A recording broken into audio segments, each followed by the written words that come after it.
Hey guys, Jonah here, and it's the end of an era. The last one in the Northern Monk box, and I'm hoping the new box, the TFL, the London box, is on its way. Um, I got a message actually saying it was out for delivery on Saturday, as in picked up at the Beer 52 dispatch place, warehouse, whatever, up in Scotland. So I was kind of expecting it to arrive today, but no, nothing so far. Anyway, we have got Neon Raptor and a nice double page article about those boys up in Nottingham. I can't remember how old they are. 2017, so not that old, but you know, over 5 years. Like a lot of craft in inverted commas brewery, they set up kind of just before or a few years before lockdown and have kind of made it through. Although worryingly, some of them are now closing down because they're not making enough money, apparently. Greedy buggers. Anyway, never mind. So this is the beer here. It's called ARCHAIC, Decadent Stout at 7%. And I don't know, is that a raptor or is that a T-Rex? Oh, look, there's a monk on there, so it must be a raptor. With a beer, he's got a handle. He's got his arm round the monk. Where does it say? Have I gone too far? Oh no, not far enough. There we go. Northern Monk in collaboration with the Neon Raptor. Before it goes extinct, get your claws around this deeply decadent stout. Like I say, it's 7%, so that's always good for me. And what do we got? We got wheat in there. We've got barley, maltodextrin this time. I should have checked that last time, but I didn't. So you know, what can you say? Right, this one's going to be all about the malts. Dark beers tend to be like that anyway. Hops in here, I believe, a Chinook and Ella hops, but you never know. Can you get this bad boy into the glass? The glass is half full. Wow, and that was pretty aggressive pour. Well over a finger's head, finger and a half. That's what they always used to say. Is that going to clip on there? Oh, we're not going to get the Raptor in properly. And I wanted that in there. Right, boom. Slightly earlier than I'm usually drinking. There we go, ARCHAIC, that's just about in. And a cheeky face from me.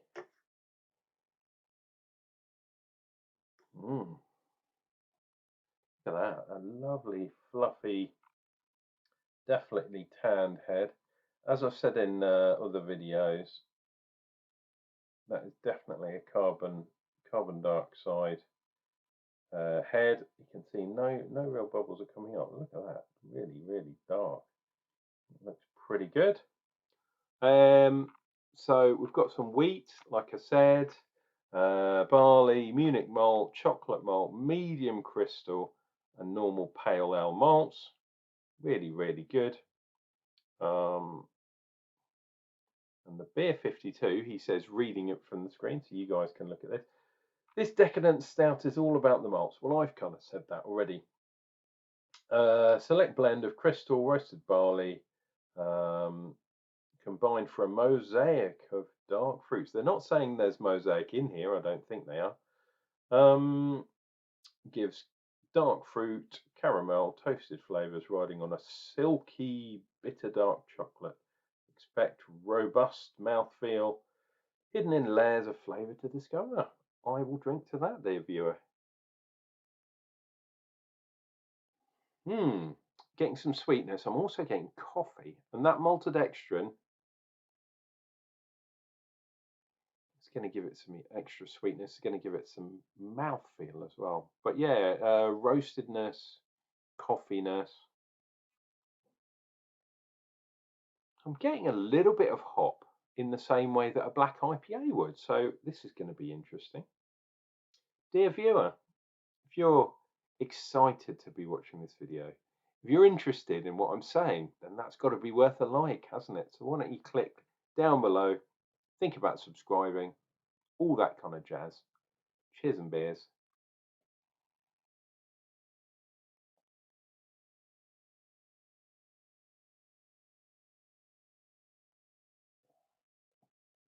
Oh, wow.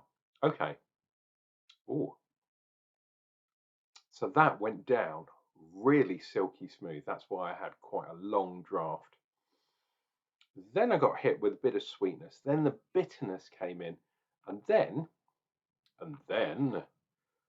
Franz Ferdinand. No, and then we had a bitterness and a roasted kind of thing that wasn't up front, which is interesting.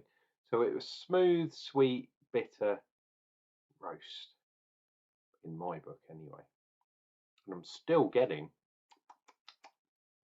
that kind of roast, that astringency, I call it sometimes. That's one of the things we judge beers on if we're doing an official camera judging.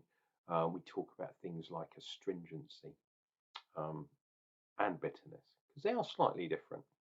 You can get bitterness from malts, but yeah, essentially there's a difference between the hops and the malts. Astringency is more malt usually, and bitterness is usually from the hops. Wow. Weirdly, I'm getting that coffee kind of thing very, very late on in the aftertaste.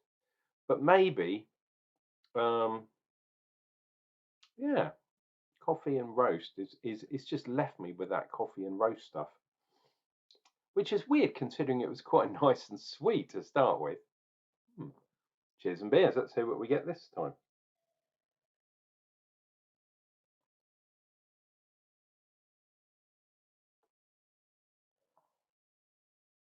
Yeah, really nice and smooth. Caramel. It's a caramel toffee sweetness. Yeah, the bitterness has kind of gone away this time. So that's probably coming from the hops. My mouth is sort of watering a little bit now. Yeah, and there's the roastedness there. Yeah, it's more roasty malt than roast coffee, I'd have to say. And then the coffeeness comes, yeah, like you're drinking a coffee and you got a bit of bitterness there. Interesting, interesting. Doesn't really taste like a 7% beer. That alcohol is hidden pretty damn well, I have to say. And I think that's in part because it's so super smooth up front, which is really nice. Pardon me, that's the carbonation for you. Yeah, very, very interesting. Not much going on Phone Watch. It's like a Greek man running there.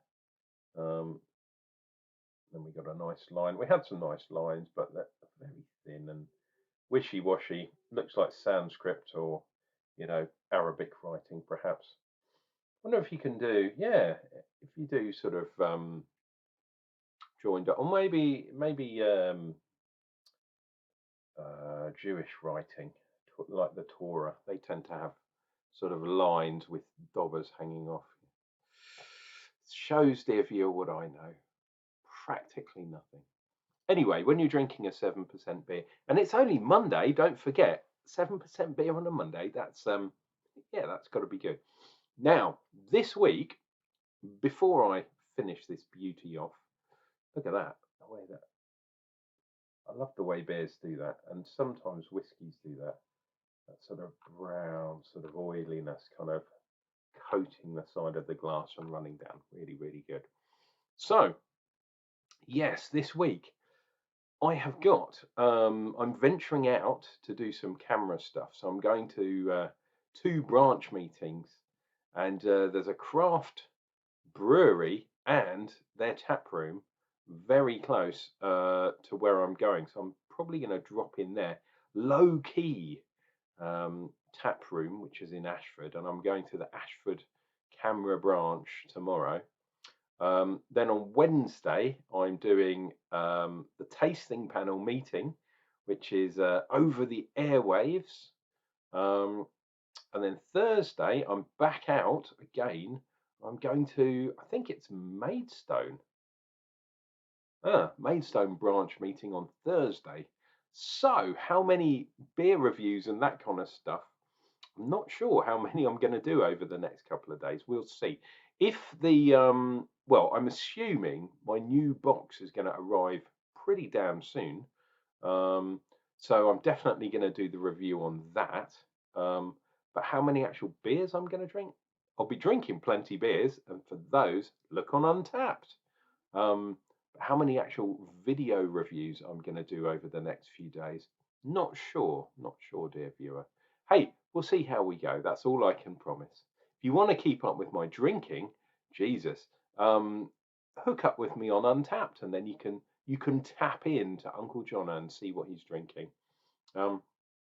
April has been reasonably mild compared to March, but we do have some things going on. There is actually, yeah, I might as well say it now, but there is an event, a Meet the Brewers event. So I'm going to have to put my camera hat on, give out lots of my crazy business cards, and generally do some networking with my local breweries. And most of them are. I think there's one from Bexley. And if you know, dear viewer, about what's going on at Bexley at the moment, it's crazy. Bexley is in Kent geographically, historically, all that kind of stuff. But it is also in London. It's a London borough. But they've really they don't want to be part of London. They want to keep their history as part of Kent. But people higher up than me have forced them to become the London borough, which they are anyway. So, and it's strange because Bexley Beer Festival's not that far away either. So that's going to be interesting.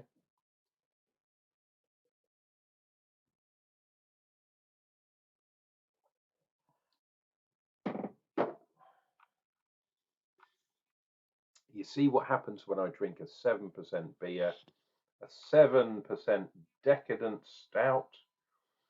I turn into a Velociraptor, or perhaps I turn into a monk. I've got the haircut for it already. Cheers and beers to you, my dear viewer. Take care of yourselves, take care of each other, and remember, even though I might be out and about drinking beers in Kent, I will return for another beer review real soon.